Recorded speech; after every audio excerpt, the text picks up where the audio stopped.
الحمد لله والصلاة والسلام على نبينا محمد وعلى آله وأصحابه ومن تبعهم بإحسان إلى يوم الدين. إن خير كإن نفره وطريق أنبياء رضوان الله عليهم. إلهي سبحانه وتعالى أنبياء وحوسه دري إن أي أمة خير كأفراد.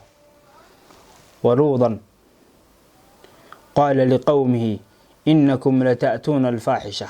نمرود عليه السلام wuxuu ku yiri qoomkiisii idinku waxa la imanasaan faaxishada waxa la dhaho faaxishada soo eedan jirin cid inkaga hormarta macnaha idinku ahaydeen kuwii ugu horeeyay ee la yimaada faaxishada oo ay faaxishadaas waliba tahay liwaadka iyo in nimanku u tagaan. نبي لوط عليه السلام wuxuu ka reebaya faaxishadaas ayuu ka reebaya wuxuu ka xiraya albaabka fitanta iyo albaabka fuxshiga albaabka xun ee sharka ayuu ka xiraya wuxuu doonayaa Nabi Luut عليه السلام qomkiisa inuu u furo albaabka wanaagsan ee khayrka ah ninku inuu guur xalaal ah u sameeyo.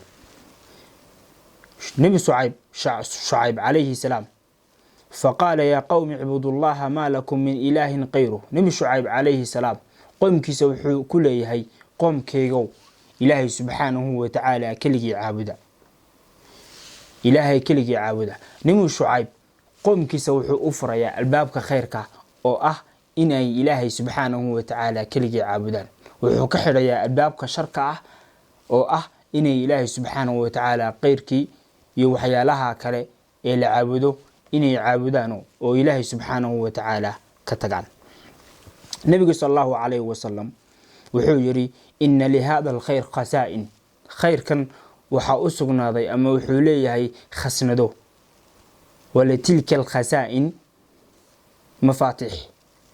Khasnadahaasna waxay leeyihiin furayaal lagu furo ay leeyihiin.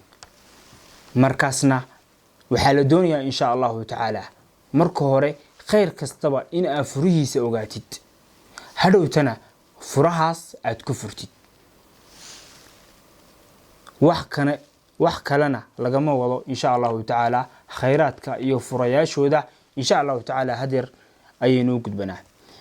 qowl ama hadal dheer uu leeyahay sheekh la yiraahdo Ibn Qayyim ayaa waxaan ku arkay inuu ka sheekeynayo furayaasha khayrka. marka insha Allah ta'ala hadalka dheer ayaan doonayaa hadeer inaan soo jeediyo oo aan doonayaa in aan soo bandhigo furayaasha khayrka sababtoo ah furihi haystid albaabkii waa furan kartaa Soomaha saasoo kale hadii aad khayrka garanaysid meesha laga galo waxa weey waa ka soo galaysaa. Ibn Qayyim wuxuu yiri Ilaahay subhanahu wa ta'ala wuxuu u yeelay li kulli madlubin miftahan yuftah bihi. مطلوب كستبع أما شيء كستو ولا ضلبه وحو إلهي سبحانه وتعالى ويلي فرع لغفرته.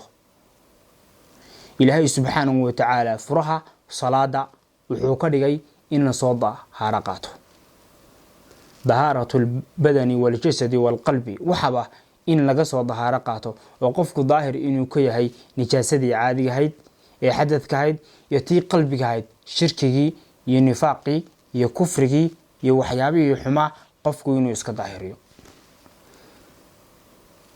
waxa weeye miftaaxul hajj furaha hajkuna waxa weeye ina xiratid ina miiqaadka iyo meesha laga soo xiranayo hajka ina ka soo xiratid oo miftaaxul birri as-sadaqa wuxuu kaloo leeyahay sheekhaas miftaaxa wanaagu waa sadaqada ina bixisid ayaa waxay tahay furaha wanaaga oo wanaagu fara badan yahay.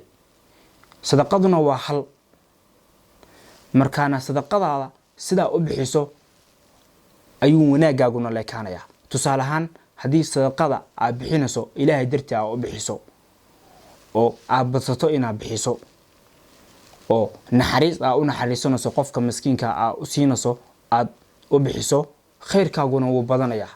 laakiin sadaqadaadu haday yar tahay ikhlaaskaaguna uu yar yahay khayrkaagu iyo wanaagaagu uu yaraanayaa. laakiin haddii sadaqadaadu badan tahay wanaagana wanaag daraadii iyo ikhlaas iyo u naxariisasho u naxariisatay qofka miskiinka aad u bixisay waxaad gelaysaa furaha wanaaga ayaa helaysaa hadhowtana wanaagii ayaa sameynaysaa. albir wanaagu macnaha waxa weeye wixii wanaagsanaa oo dhan ayaa sameynaysaa sababtoo ah sadaqada inaad bixisid waxaa ku jira wanaagyo fara badan. kow raxmadii baa ku jirta oo qofkii miskiinka ayaa u naxariisanaysaa. labo ma garanaysaa geesi baa tahay oo hantidaadii baa doonaysaa in aad intaad bixisid oo aad naf kale siisid gaajo iyo waxyaabahaas naftaada oo lama baqasid. labo deeqsi baa tahay oo qofka deeqsiga waxa weeye waa qof weyn oo sifo weyn weeye oo lagu sifaysnaado. almuhim waxa weeye miftaaxul bir as-sadaqa miftaaxa wanaagu waa sadaqo.